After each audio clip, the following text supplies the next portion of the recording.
Picture this, it's Labor Day weekend, that last bit of summer before school starts up again. And all the kids are outside enjoying the last few days of freedom.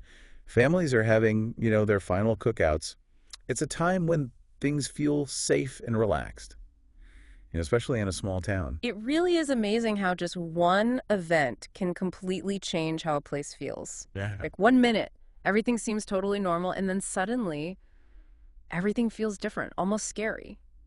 Yeah, and that's exactly what happened in Unadilla, Georgia back in 1998 when 8-year-old Shyshai Pate disappeared. Before we get into the details, I think it's important to understand what Unadilla was like. It's a small town where everyone knows everyone else. And Crumpler Avenue, where Shyshai lived, was right in the middle of it all. Yeah, those kinds of close communities often have a strong sense of trust, almost like everyone's watching out for each other. It makes the place feel really welcoming, but it can also make something like Shyshai's disappearance even more shocking. Right. So it's Friday afternoon, September 4th, school is out, and Shyshai is excited about going to the high school football game. Her older sister, Lizwanda, had promised to take her, but being a teenager, Lizwanda decided to take a nap instead. And she even jokingly told Shyshai that she couldn't go. That detail really shows the human side of this whole story, Yeah. and it's something we see a lot in missing persons cases. The guilt that loved ones feel, the what ifs and the if onlys that stay with them. In this case, it wasn't just Lizwanda.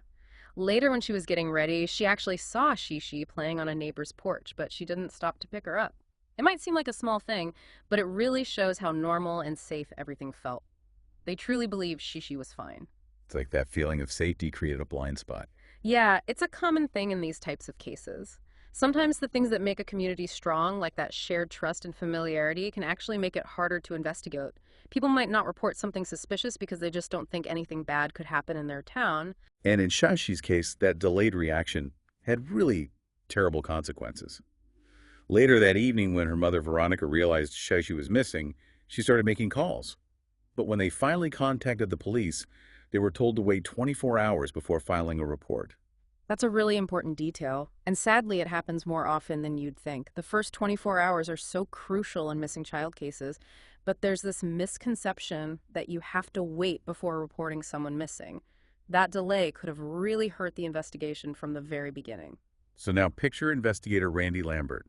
It's Saturday morning, almost 14 hours after Shashi was last seen, and he's just getting to the Dooley County Sheriff's Office. He was walking into a situation where so much crucial time had already been lost. It's like trying to solve a puzzle where some of the most important pieces are already gone. Right. And even with state, local, and federal agencies helping out the house-to-house searches and the expanding search area, they found nothing. That makes me think that whoever took Shyshai knew the area well enough to move around without being seen. This wasn't just some random person passing through. This was someone who knew their way around. And then there's Roxy's nightclub. Now, this place was right across the street from where Shashi lived. It was a popular spot known for its lively atmosphere, but also for attracting a bit of a rough crowd. Think about the dynamics of a place like that. It's a place where all sorts of people come together. There's potential for rumors, for whispers about things that most people don't know. Did investigators look into Roxy's? Could it have been a blind spot because it was so familiar, so ingrained in the town? That's a really good point. And even the people outside Roxy's, the ones involved in, let's just say, less than legal activities, they were all willing to cooperate. They were always on edge looking out for undercover cops. But when it came to Shaishi, they wanted to help. They even told investigators about a stranger they had seen in the area, but he was quickly ruled out. That's interesting. It shows how complex small-town life can be. Even those on the fringes of society can have a strong sense of community. But it also highlights how quickly assumptions can be made, how investigators might have focused on the outsider first instead of looking closer to home. And as the investigation went on, the focus did shift to people Shaishi knew and trusted. That thought that someone familiar, someone she might have felt safe with, could be responsible. It's really disturbing. It makes you question your ideas about safety. And it forces you to accept that sometimes danger isn't lurking in the shadows. It's right there in the circles you think are safe. Statistically, most missing children are taken by someone they know. It's a horrible fact, but investigators have to consider it. And for Shaishi's family, this shift in focus just added more pain to an already unbearable situation. Can you imagine what this did to them? Veronica, her mother, slept by the unlocked door every single night for 2 years waiting for her daughter to come home. And Laswanda, weighed down by the guilt of not picking Shaishi up that day, struggled to cope. It shows how much these cases affect everyone. The trauma goes way beyond the victim. It engulfs families, friends, entire communities. Veronica sleeping by the door shows a deep sense of denial, a refusal to believe that Shyshai might not come back. It's a way to cope, to hold on to hope when faced with such a terrible loss. And Lazuana's guilt, though understandable, shows the mental burden that survivors often carry. It's called survivor's guilt, and it can show up in many ways, often leading to blaming yourself and regret. It's just heartbreaking. And yet, even with all this tragedy, the community came together to support them, helping with everyday things, offering comfort, reminding them that they weren't alone. But even with their best efforts, the leads dried up. Years went by, and the mystery of Shyshai's disappearance only got deeper. It's a pattern we see too often in missing persons cases. The initial attention fades, the trail goes cold, and the case becomes just another unsolved mystery. This case takes a really dark turn 3 years after Shyshai vanished. A series of sexual assaults happened in the community, and a familiar name came up, Quentin Kendrick. And this is where things get really unsettling. Kendrick was one of Shyshai's neighbors, and he ended up being convicted of several charges, including rape and kidnapping. And get this, Kendrick was reportedly one of the last people to see Shyshai before she disappeared. This really changed the whole investigation, right? Suddenly you have someone who was right there in the community, someone who had access to Shyshai, and someone we know was capable of violence. It makes you wonder, could Kendrick be responsible for what happened to Shyshai? Did the initial focus on finding a stranger allow a predator to go unnoticed? It's a chilling thought, and it definitely raises questions about how the investigation was handled. Did investigators miss important clues, or was there simply not enough evidence to connect Kendrick to Shyshai's case back then? Well, it's important to remember that investigators did look at Kendrick as a suspect. They even searched an abandoned well near his property, but they didn't find anything. And while Kendrick has always said he had nothing to do with Shyshai's disappearance, he is still a person of interest. That term means that even though there might not be enough evidence to charge someone, they're still considered a possible suspect. So we're left with this disturbing possibility that the person responsible for Shyshai's disappearance might have been right there in front of everyone the whole time. This happens in a lot of missing persons cases. It's that scary moment when you realize that sometimes the answers are closer than you think, hidden in plain sight. It shows how important it is to investigate every possible lead, even the ones that don't seem likely at first. And to make things even more complicated, investigator Lambert has said that there's another person of interest in the case, someone they were looking at even before Kendrick became a suspect. Wow, this adds a whole new level of mystery to the case, doesn't it? It makes you wonder who this second person is and what their connection to Shyshai could be. What information do investigators have that they're not sharing with the public? And could this other person of interest be the key to solving the case? There's so much to consider. Hmm. We're left with more questions than answers. But one thing's for sure, the investigators haven't given up.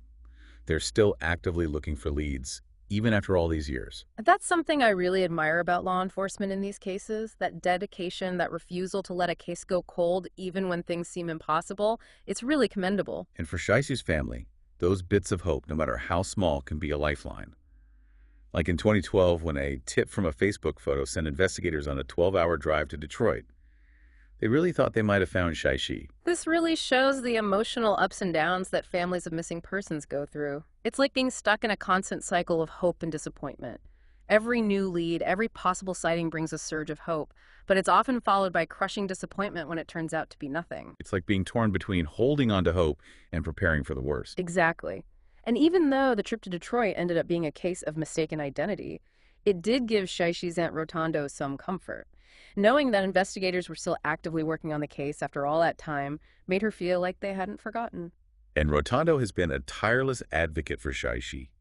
In 2016, she organized a 5K walk to raise awareness not just for her niece's case, but for all missing children. She's turned her pain into action, keeping Shyshai's memory alive and giving a voice to other families going through the same thing. It's really amazing to see that kind of strength. Right. Even when faced with such a terrible loss, people like Rotondo find the strength to keep fighting, to keep hope alive, and to use their experience to help others.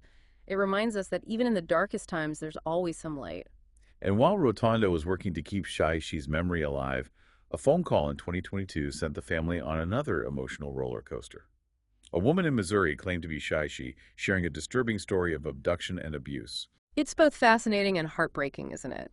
After all these years, after so many dead ends and false hopes, a new lead comes up that seems almost too good to be true. You can understand why Veronica would hold on to that hope.